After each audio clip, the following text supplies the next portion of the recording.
You know that feeling you get when you are getting ready to leave your house and you have misplaced your keys because your house is just like a shipwreck and everything is everywhere, and you are starting to feel really annoyed and you're starting to kick yourself because you know you're going to be late and you're anxious and everything is like just alarm bells ringing in your mind and you just can't find the darn keys.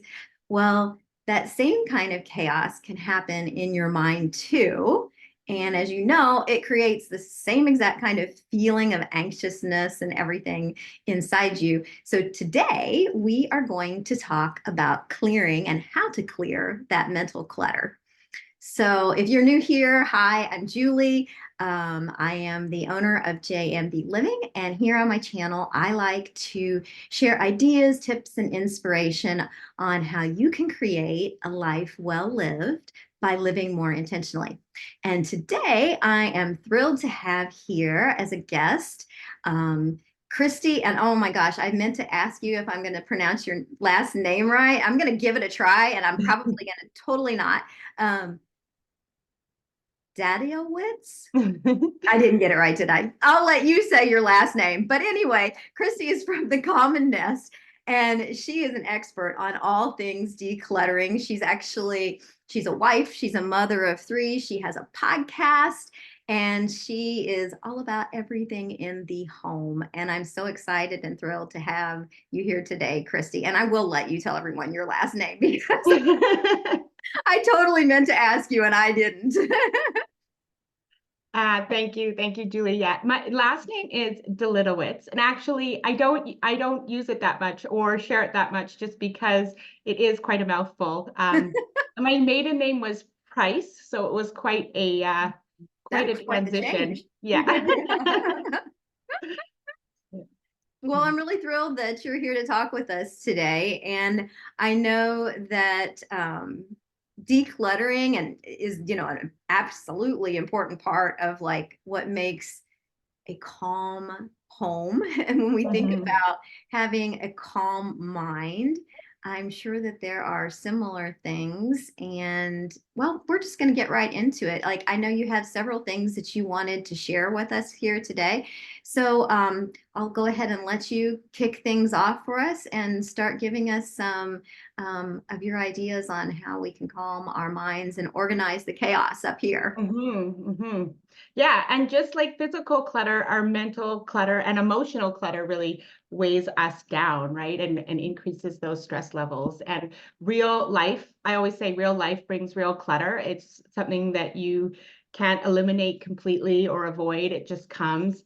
And so having sort of cyclical processes to declutter in our heads and our hearts and our homes are a great way to help us feel that peace and calm and to lower our stress levels. And it has such an overall effect on our health and our happiness in our lives, but I focus mostly in our homes. So definitely in our homes. And so with the with the mental load, a lot of it has to do with things that happen in our brains, the thoughts and the different things that come in. So clearing the mental load has a lot to do with letting go of those things, those thoughts. And I kind of have 5 strategies as a way to start to clear mental clutter. And when we can clear that mental clutter, we can be more calm, more productive, because often if we have a lot of clutter in our heads, it's distracting us. It's keeping us from making good decisions or even taking on certain tasks, because we can feel sort of overwhelmed and frazzled.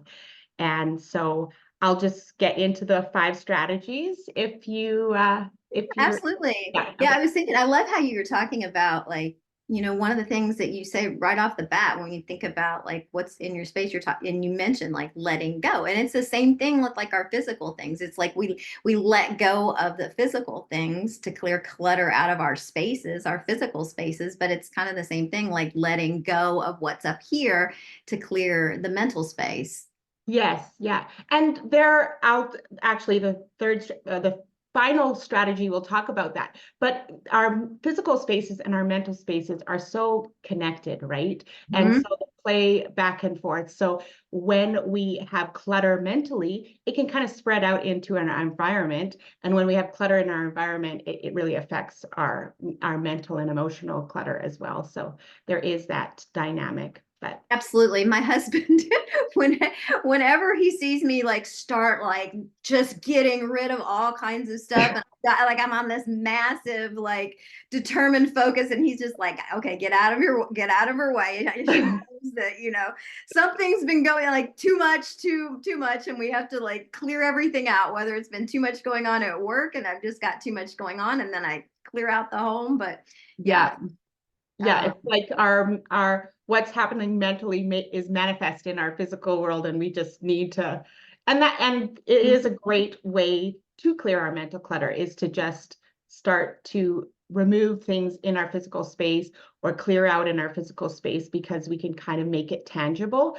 But we'll talk about that at the end. Let's start with okay. the first strategy to clearing mental clutter is to just do a clear your mind or a mind dump. And that's just when you have a ton of thoughts sort of running through your head.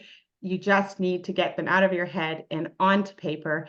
And once it's sort of there, you can take kind of a constructive look at it and say, what do I need to keep? What do I need to let go? If I need to keep something, how can I move it into action so that I can maybe kind of have more control over it? I mean, obviously we can't control everything, but a lot of the time when we get it out of our heads and onto paper, it can help us look at it in a different way. And that can help us sort of clear that and decide what we can keep and what we need to let go of. So Absolutely. I actually, some time ago, an Ayurvedic coach that I'd worked with, her name's Paige Pierman from Holistech, she had suggested to me a way of like a particular kind of process for like that mind dumping, if you will, during a period where I was undergoing a whole lot of stress, and my mind was just like at the end of the day, my mind was just still super, super busy.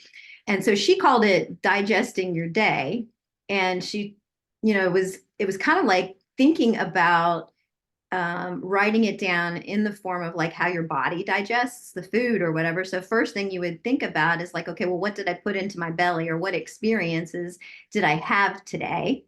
And then from there, it's like, what do I want to absorb? What nutrients do I want to absorb? In this case, what do I want to hang on to and keep? And then lastly, well, what do I want to eliminate? And in this case, thinking about, okay, how can I specifically intentionally let go of certain, experiences, thoughts, et cetera, from the day? And that honestly was like really helpful to me in terms of really calming my brain and quieting my brain at the end of the evening. And I still, to this day, I'll do it whenever I have a longer, I guess I should say, the evening routine that already kind of like helps me wind down now. But, if I have to keep going later into the day, I do find that I often will resort back and do that. And I find it really helpful. yeah. And actually, you have told me that before, and but when you repeated it again, it reminded me of another strategy that I learned long, long ago, actually I think it was in like junior high or something, and my health teacher had talked about like worries and things in the day, and she had said that if you find yourself at the end of the evening and you're, struggling to go to bed because you just have all these worries, you could think about placing them in a chest of drawers. Oh, that's And decide how many drawers that the chest of drawers is going to have. But the top drawer is things that maybe are lighter, that don't really actually, you can't do anything about them. And you can't really address, right now. You put them in mm-hmm. one drawer, and then you kind of it's a way of sort of, I guess, prioritizing what you can Mm-hmm. deal with. And then if there's something where hey, I can't address this right now, this is something that I'm going to have to do at a different time, I can put it in the bottom drawer, and I can close that drawer and say I can come back to it and open it at a time when I can address it, because obviously I'm trying to go to sleep right now, and it's not something that I can deal with or handle or address at the moment. Mhm. I love Kind of, that. it kind of reminded me of that same It's very thing similar, yeah, where just you kind of section out your thoughts or the things that are happening, and mhm. what can I actually handle right now? What could I digest? What could I let go? And Mhm. yeah, Yeah, I like that. yeah. So the second strategy in mentally decluttering, and this is probably near and dear to your heart, is to journal your thoughts. And so similar to a brain dump, this might be something that happens sort of on a more regular basis, where you are sort of going through your thoughts and either you're making plans for the future, you're scripting things, or you're reflecting on the past, things that might have happened, but just being able to have a regular practice of journaling can really help with the mental clutter. And I'm sure you probably have a lot more tips on that, and why it's beneficial and how it can help. And so that's more your area of expertise, Oh, but I think we all like have our own methods of journaling. I mean, and even like it can change over time so much too. I think that just that process of writing things down is so extremely beneficial. And the brain, like goes through a process a little bit, it processes the information differently when you're putting it on paper.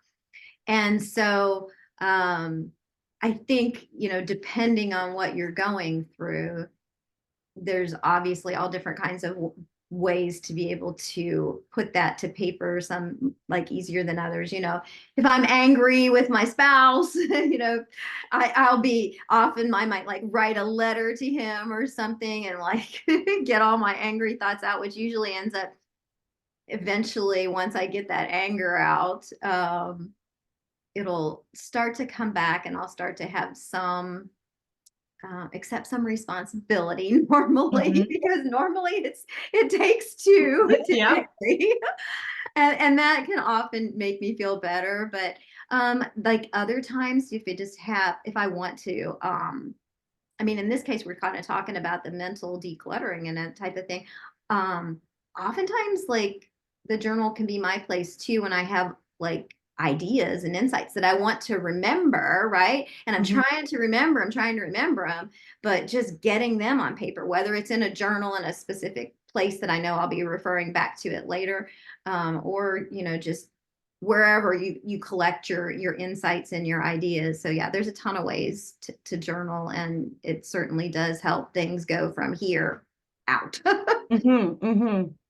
Yeah, because sometimes when we have clutter, it kind of creates that feeling of maybe confusion or overwhelm or something. And just Hmm. writing it out can bring that, like writing thoughts can bring more clarity and Hmm. yeah. So Absolutely.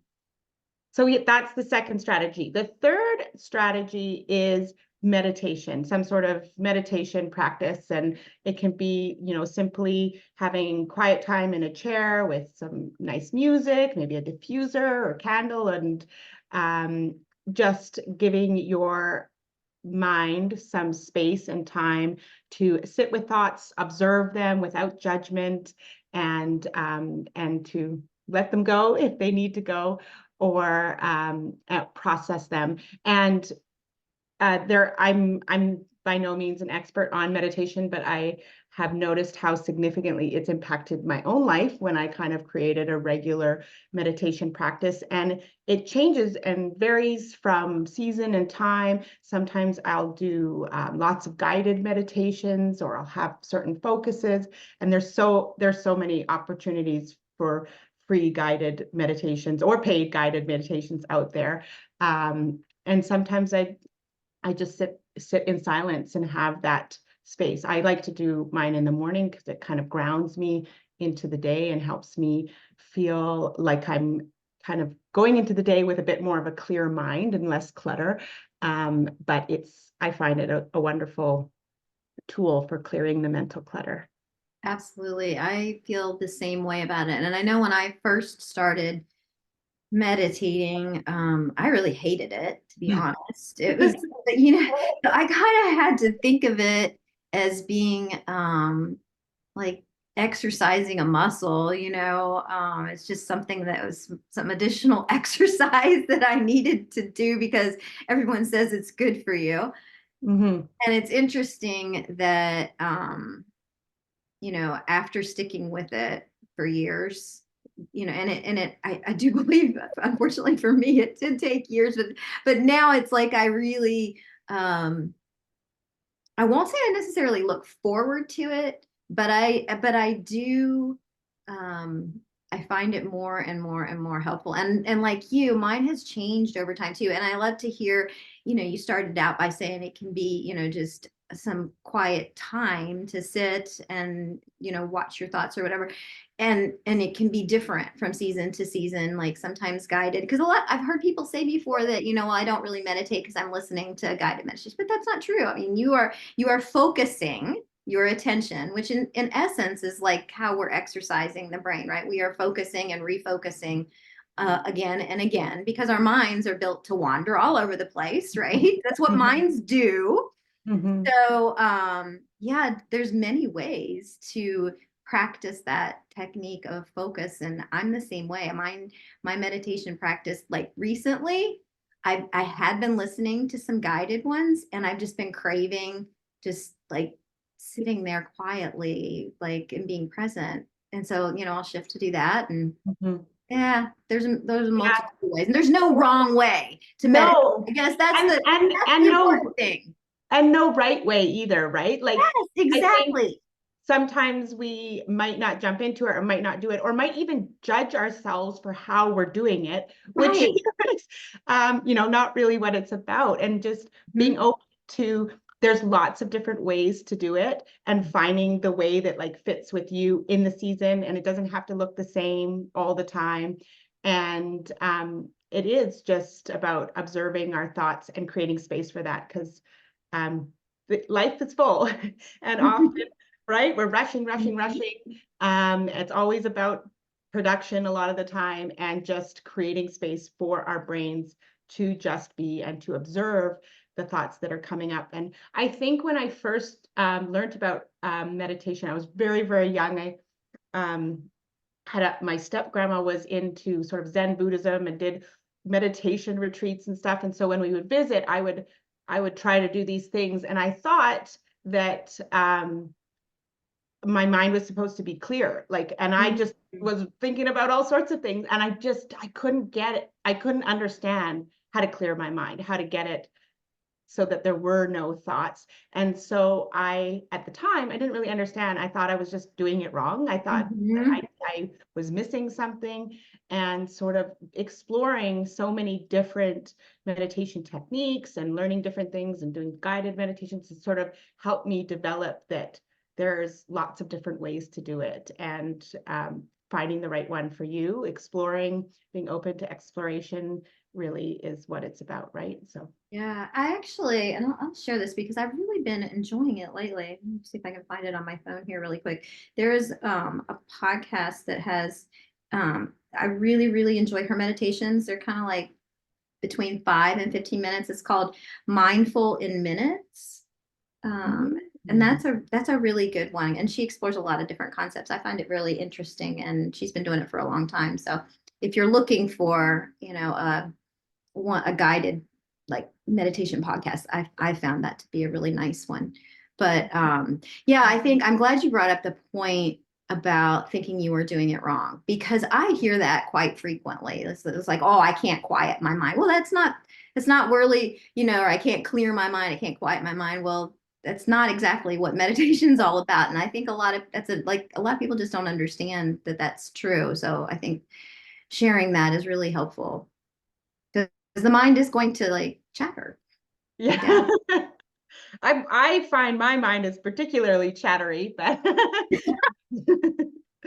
um yeah, anyway, so that is the third strategy. Meditation is the third strategy. The fourth strategy for mentally decluttering is to create plans and routines. And I think this one sometimes can feel a little bit surprising, because we might think that when we think of plans and routines, I think a lot of people jump to the to-do list. And the to-do list is different than plans and routines. So when we have developed plans and routines, it's about sort of being intentional and proactive over reactive. And a Mm. lot of the time when we have a lot of mental clutter, when we have a lot of things going on in our life, we become very reactive in what we do with that mental load, that mental clutter, and we just respond to things in the moment. Whereas if we set up intentional plans and routines, we kind of have a focus. We are making decisions in advance about what needs to be done and when, and we have a plan for how that's happening. And then it helps us to reduce sort of the mental load and the mental clutter because we're not making those decisions every time they come up. And yeah, so the plans and routines is basically the fourth strategy in releasing that mental clutter. Yeah, I have found, I honestly, like years ago, I kind of resisted having routines. I wanted to think I was like this free-spirited kind of person. I always go with the flow and everything. And in the last, I would say in the last several years, the more I have embraced having routines, the more I have found how amazing they are for helping you to live, I guess, more peacefully. I think, I think it creates a lot of peace because, especially if your routines are in a way that you're doing the same exact thing, you've got like a sequence that you go through. My Mhm. morning routine is very much very sequenced. I have all these things. And what happens because you've planned it out in advance, to your point, your brain really doesn't have to think about it then. It's like you just can go through the motions and Mhm. really enjoy the process, so to speak. I've even taken it like one step further recently, in like for my morning routine, even like setting everything up as much as I possibly can for the morning routine the evening before. So Mhm. like then I just really flow through, those first, I don't know, 15-20 minutes as I make my way back into where I do my meditation and my breath work and journaling and practice in the morning. So yeah, I really think there is definitely a lot of truth to how much routines can just really ease Yeah. the mind. Yeah, and actually everyone talks about, the perfect morning routine, but a lot of the time it's actually the evening routine that is the most important because you're setting yourself up for success Mhm. the next day. You're setting yourself up for what you want the next day. And the thing is that I'm like you. I have a little bit of this rebellious, like I don't want routines. I want to be free. But everybody actually lives in routines most of the time. We have habits that we are doing. It's sort of a question of whether those routines are working for us and benefiting us or maybe working against us. So it's not about a schedule. Routines are different than schedules. Mhm. It's not about hard rules, but it's about like rhythms and cycles Mhm. that we're doing in our life that are benefiting us and helping us. And the more we kind of repeat those, they become habitual and you can kind of flow through the sequence, like you said. So I yeah. like the thought too about like a couple things that you said there. One about things being like cyclical, and then I think you said something too about things changing or whatever. Because like my routines, I know do tend to change with the seasons. Mhm. And oftentimes, I mean, I think like I have a lot of the base standards of like, okay, these are the things I want to do every morning, and some days they don't happen. I mean, some days there are things that, I have to be somewhere early. I woke up late or whatever, and that's okay, right? I mean, it's it's not hard fast rules like you said. I think that was one of your points.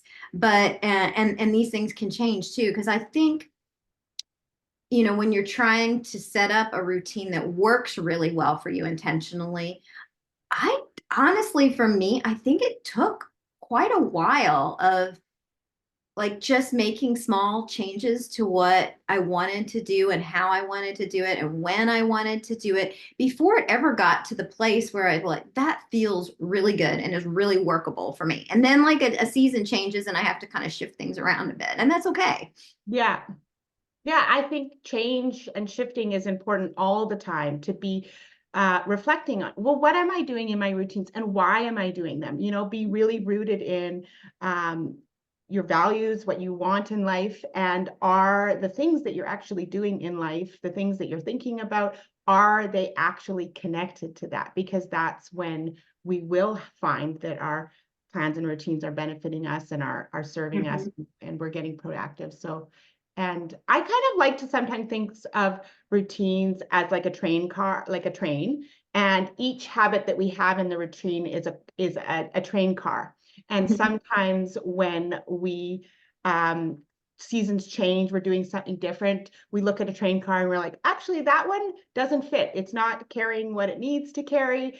I'm going to just take that one out of the train, but Uh-huh. I need to do this other thing, and I'm going to put it in this spot. And you can kind of, if you think of it as a sequence or a train car like that, you can see where you might be able to remove or add things so that keeps flowing along well. So That's a great visual. I love that.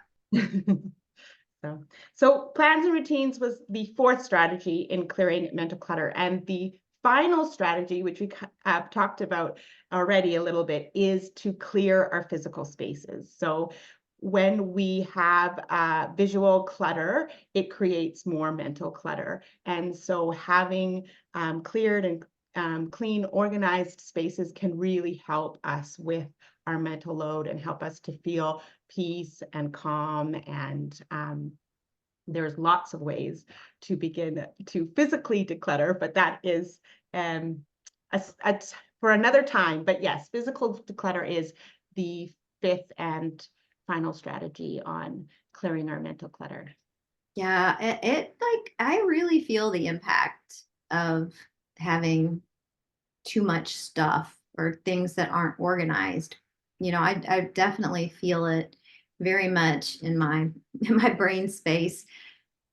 And for me, when I think about like decluttering too, it's kind of I kind of like to think of it almost like a journey because it's something that I don't ever feel like I'm done doing. And I don't know, I think I get more and more simplistic in terms of what I have in my spaces, and it keeps feeling better and better to me. I recently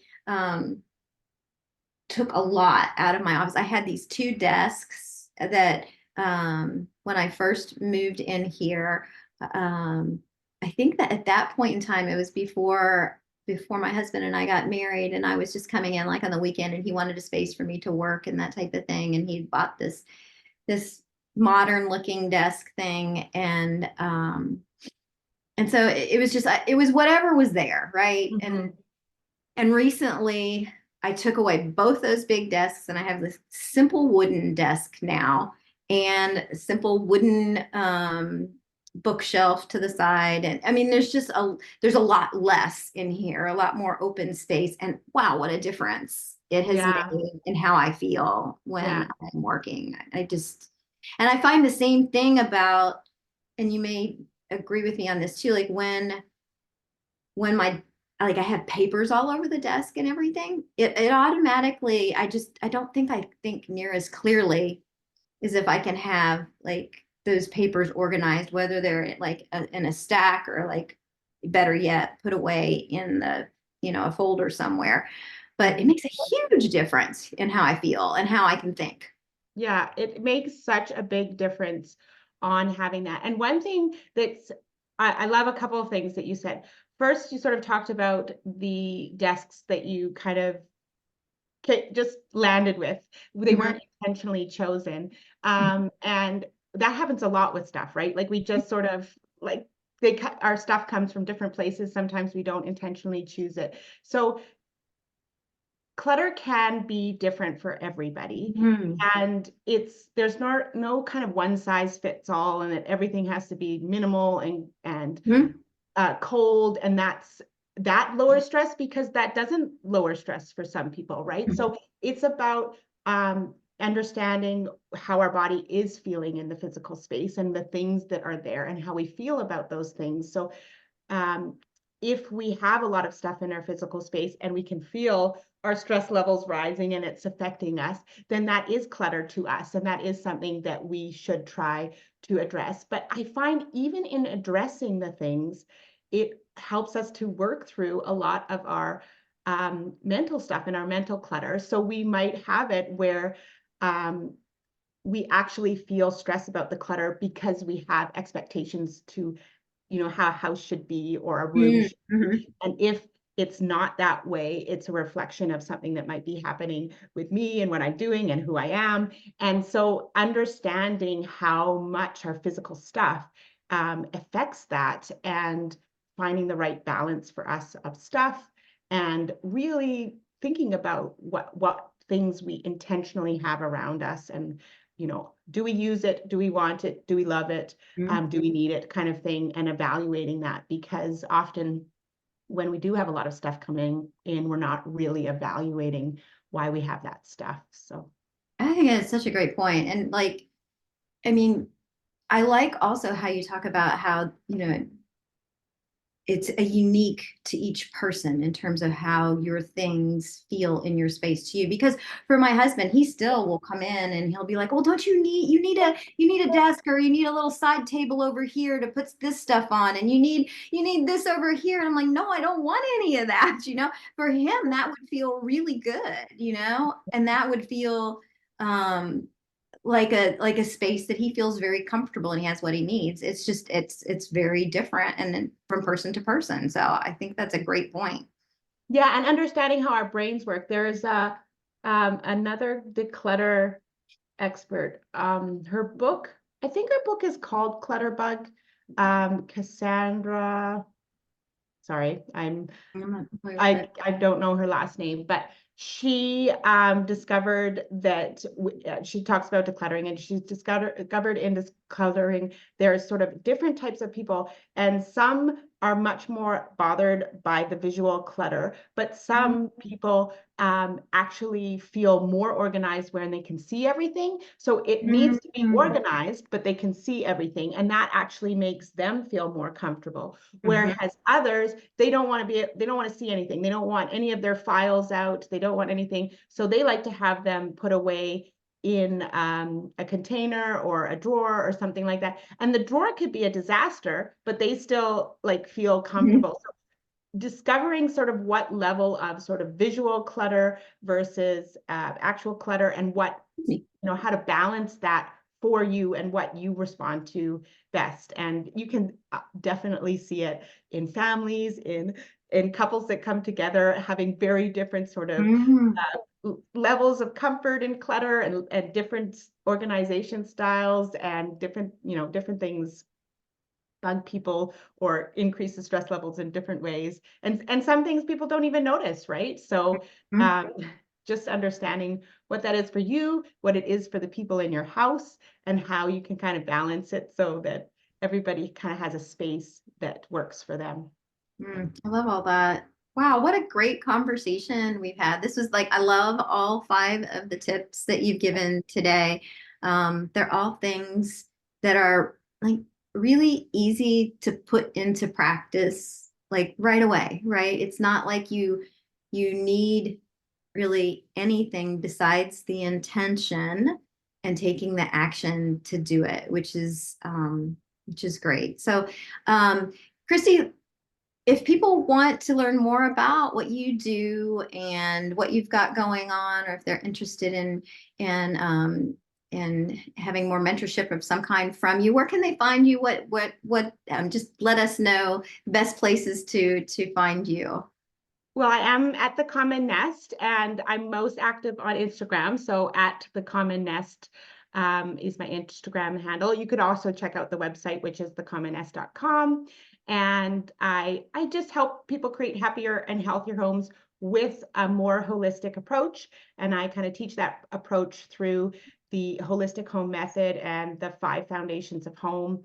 And I offer coaching and some courses on that. So I have nothing in particular sort of launching right now or anything, but if you would like to set up a discovery call and talk about things that might be happening in your home, or to check out IG and get connected, send me a DM. I love to connect with people and hear what's happening in their homes and see if there's any way I can support or help them.